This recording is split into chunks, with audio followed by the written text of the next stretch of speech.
Hello, everyone, and welcome to the Grace, Peace, and Balance podcast by Gabi Abdelgadir. This is episode 112, and today I have a great guest for you. His name is Jesse Cruz, and the topic will be the power of your story. Jesse Cruz is a professional speaker, storytelling, and personal development coach, best-selling author, veteran, and youth advocate. He is the founder and CEO Merge worldwide. Jesse inspires others to overcome their challenges and achieve their goals. He speaks and coaches at events all over the world. His passion is to empower people to share their story, to heal from loss, and grow into their goals. Jesse motivates people to achieve their true potential through his coaching programs, and he empowers his clients to overcome adversity and develop success in their personal and professional lives. He is the author of Live Your Dash, a book written to guide people to freedom by discovering their purpose. His latest book, Losing Faith, Finding Hope, is a guide to inspire hope and overcome loss through healing. Jesse's passion and ability to connect with his audience is unmatched and have made him a highly sought out speaker for top organizations, including the Ronald McDonald House. He was honored with the #1 Dad Award from his daughters. Oh, that is so sweet. He and his wife, Desiree, believe in spreading hope by helping other people every day. He is a man of faith and a pleasure to work with. If you are an event planner looking for an inspiring, highly motivated, and passionate speaker for your next event, then Jesse Cruz is the speaker for you. Amazing. Welcome to my podcast, Jesse. Thank you for having me. You're welcome. Okay, talk to me. So what was Jesse like growing up? I was a kid who was insecure. I didn't really understand, my place in life, growing up as the youngest child with three other siblings. I always felt like maybe I was, you know, as the youngest child, you get this youngest child complex, like, I'm not cool enough or old enough to be able to do what they're all doing. So you have this feeling of always being left out, even if you're not. Yeah. Right. And so I had that feeling going on. And then, things that I like to do at that time growing up is I like to play basketball. I like to play video games and spend time with my friends. That was what I did to help pass the time and find some enjoyment out of life. Was there a big difference between you and your siblings? 10 years, 8 years, and 5 years. Okay, probably that's why. Yeah. Normally, like the little one is the one that normally gets spoiled. Was that anything for you with your parents? Were they spoiling you or being the youngest one? I would say I definitely had more than the rest. What still wasn't a lot, but I would say we were very, very poor when my oldest siblings are growing up. And when I was growing up, we were kind of just starting to leave the poverty a little bit behind. Okay. Oh, so are you in touch with your siblings? Are you in the same city right now? No, we are in different. I have one brother who's nearby, and then a sister in Florida and a brother in North Carolina. Okay, and your parents are close by or no? They're in Virginia. In Virginia, yeah. So, and you have children now.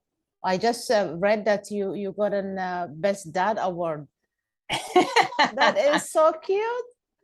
Yeah. Yeah. It's amazing kids for sure. I know. How many do you have? I saw 2 girls in one of the pictures. Yeah, so how I explain it is, I have years ago, my wife and I, we prayed for a child, and after years of trying, we became discouraged. And then eventually we were blessed with a little baby girl. Okay. And Oh. she was 4 months early. Oh. So very premature. She was only 1 pound. Oh my God. Okay. Could fit in the palm of my hand. In 42 days of her fighting for her life, she passed away. Oh my God. So sorry. Yeah. Thank you. It's because of my faith and it's because of my daughter that I've been able to do the things that we've been able to do. I tell people all the time, if this little 1 pound girl can cause this ripple of impact, just imagine what you as a full grown adult could do. So Absolutely. I have two princesses and one angel. Oh, that is so cool. They're older now, right? How old are they? They're teens?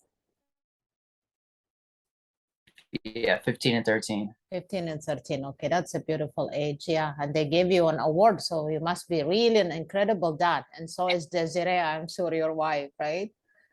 Yeah. Yeah, she's So awesome. I know. So when did you start this coaching? How did you get into coaching? And after finishing school, who inspired you? I would love to hear all that. Yeah, I mean, I can remember a specific time sitting at my dining room table, knowing that I needed a coach. I was writing my second book, but I wanted to take it to the next level, and I needed to get my story out. And I sat at the table and I cried to my wife because I knew I needed this coaching, but we didn't have the money. Like Mhm. we just didn't have it. But I was like, if you could support me on this, I'll figure it out. Like we will figure this out together to find a way to afford this. And she said, let's do it. And I was so thankful for that because it gave me the freedom to know that she believed in me and my dreams as much as I did. Mhm. And we found a way to we made it work. We found it a way. And, we spent money we didn't have at the time. But it was an investment. I think it was a test of my faith to see God gave me a really big dream and he was testing me to see, am I really going to stick by it even when times are hard, even when it looks like you don't have any money? And it all worked out, you know what I mean? And I made that investment change my life. Yeah. So which one of the leaders inspired you the most? Which one of the what? The leaders. Like for me, it was the first was Bob Proctor for me, and I'm inspired by John Maxwell and quite a lot of them, like a good handful. Yeah, I mean, there's so many famous leaders I look up to. Definitely, I listen to Tony Robbins Yeah. regularly, Ed Milet, Grant Cardone. Those are people that I listen to regularly that really inspire me. Yeah, I'm in a group with Tony Robbins and Dean Graziosi, so I really could listen to this man and even Dean like all day long and never get tired. So yeah, so that's that. So you started writing your book. What was it about? The first one was Live Your Dash. Can you talk about that? Mhm. Yeah, so the dash represents the thing you would see on a tombstone. The date you're born is on the left, the date you pass away on the right, and then there's this little dash in the middle. And it's what you do with the time that you're here. And I think some people forget about how to live their True. life purposefully. And so Live Your Dash was the intention of these 8 different areas that I learned through living my life, that if I'm intentional about these 8 different areas, I can live a purposeful life.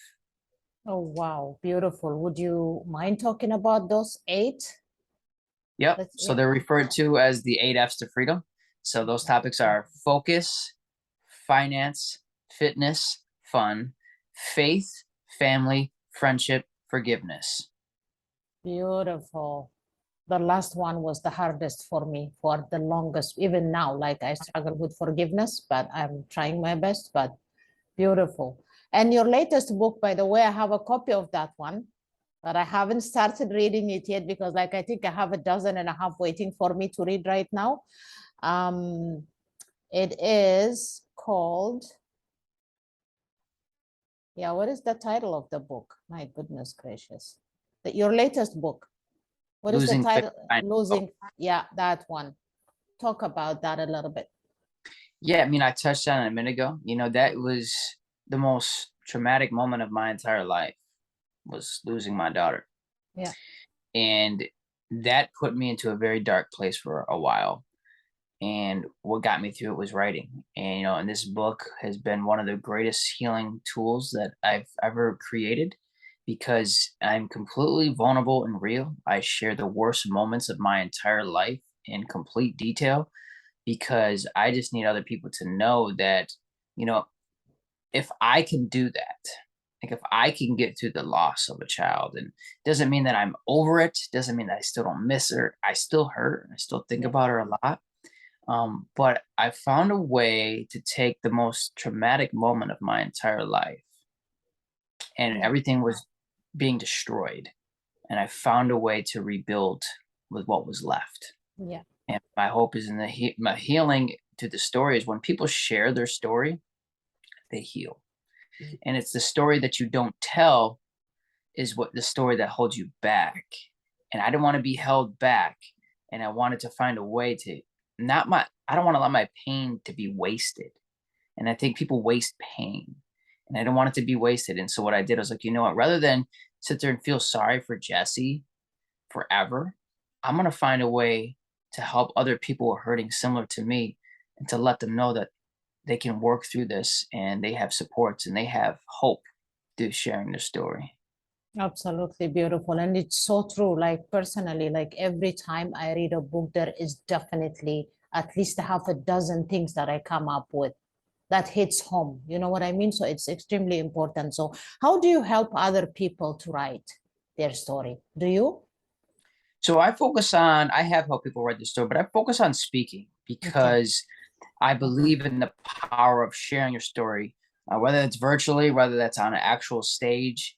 But I think when you speak it out loud, it makes it become real. Yeah. And the spoken word is so influential and so empowering that when you're able to craft your story in a way that connects with the ideal audience, it helps you heal, helps you connect, and it helps you grow. It gives you a different level of personal confidence, which prepares you for professional growth. And Mhm. then on the receiving side, the people who are listening, it gives them an opportunity to see someone who is down and out, feeling they can never survive. And it lets them know that they can do it too. So it gives them this hope and encouragement that they can get through the worst days of their entire life and Mhm. then find a way to inspire the world with it. Beautiful. And you also do events. Can you talk a little bit about your events? Yep. So we just had our speaker competition in Niagara Falls back in May.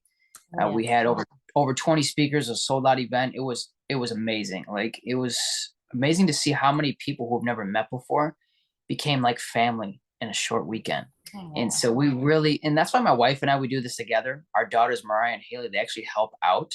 So no. this really is a family run thing. And we like to make our events feel like a family because I believe relationships are the most important currency that we have. Like that's Yes. true wealth to me. That's what's one of the components of wealth is relationships. And if you don't have wealthy relationships, you don't have much of anything. And Absolutely. so it's so important that we invest in those relationships. And then the next thing we have coming up is our transformation retreat in October. In October, where is it going to be? Any details yet?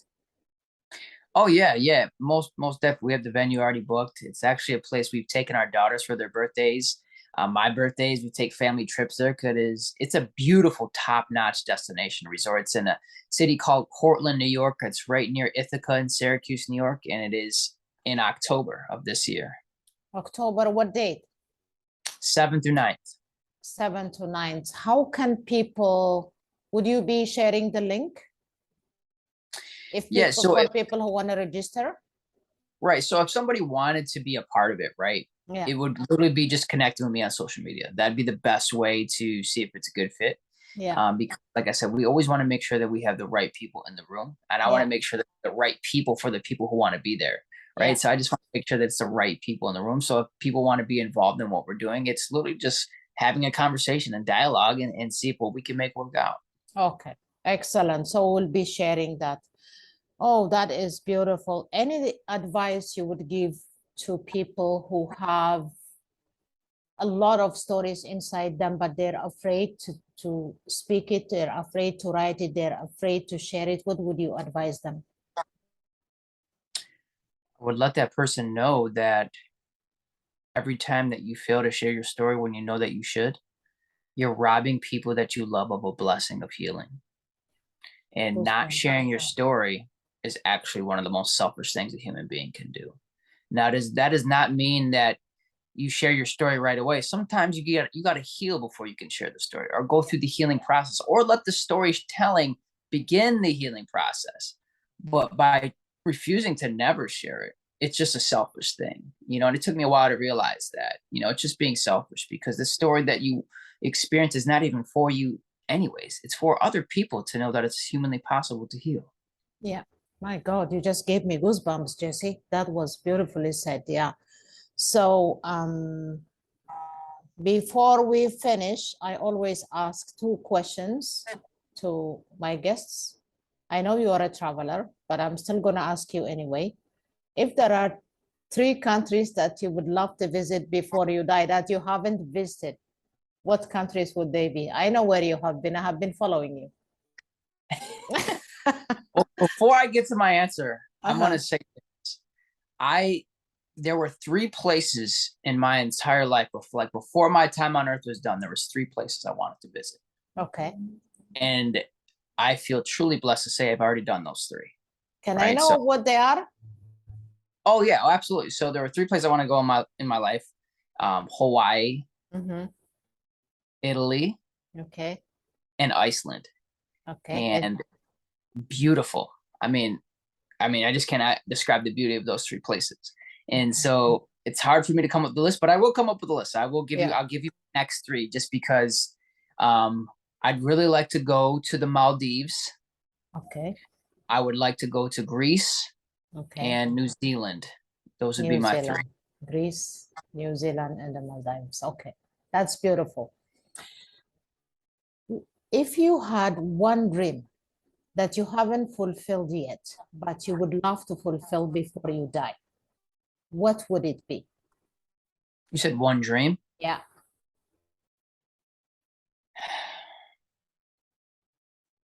I would say that my dream, I'm gonna give you 2. Okay. You're welcome. I'm gonna Okay, give you go ahead. I'm gonna give you bonus. Okay. I'll give you bonus. One dream, and I'm working on it right now, Mhm.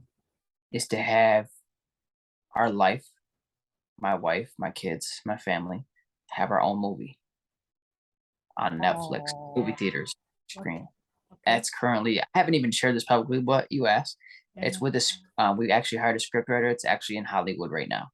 So it's being worked on. Hasn't been put onto the screen yet, but we're working on it. The dream is to be able to see it on a TV someday. So that's a dream in progress. Okay. Oh my Um, God, and then beautiful. and then ultimately, I would always guide it back to, my family and my faith. And it's me, my wife, my kids, that we all do what we've been called to do and be the person that God designed us to be. And to me, that is the dream, is just doing what you were made to do. I think so many times we get caught up in comparison and doing what society or our parents or our teachers and whoever tells us what we should think, how we should feel, what we should do.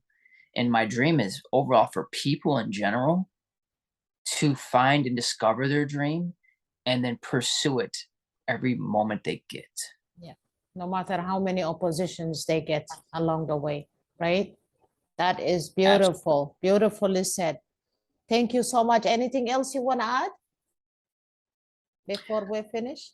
Yeah, I would like to say thank you so much. You're I welcome. appreciate your time. I feel your sincere heart, and your kindness and your warmth is greatly Oh, appreciated. So thank thank you you for. so much. Thank you so much. And I love you and I love Desiree. And I'm sure I would love the girls if I ever get to see them. Hopefully, I'll get to see them next year. And I'll be one of the speakers next year, fingers crossed, next summer. Yeah, so it has been an honor having you here. Thank you so much and God bless. Have a good one. Thank you. Okay, until the next episode, everyone, stay blessed and wishing you grace, peace, and balance.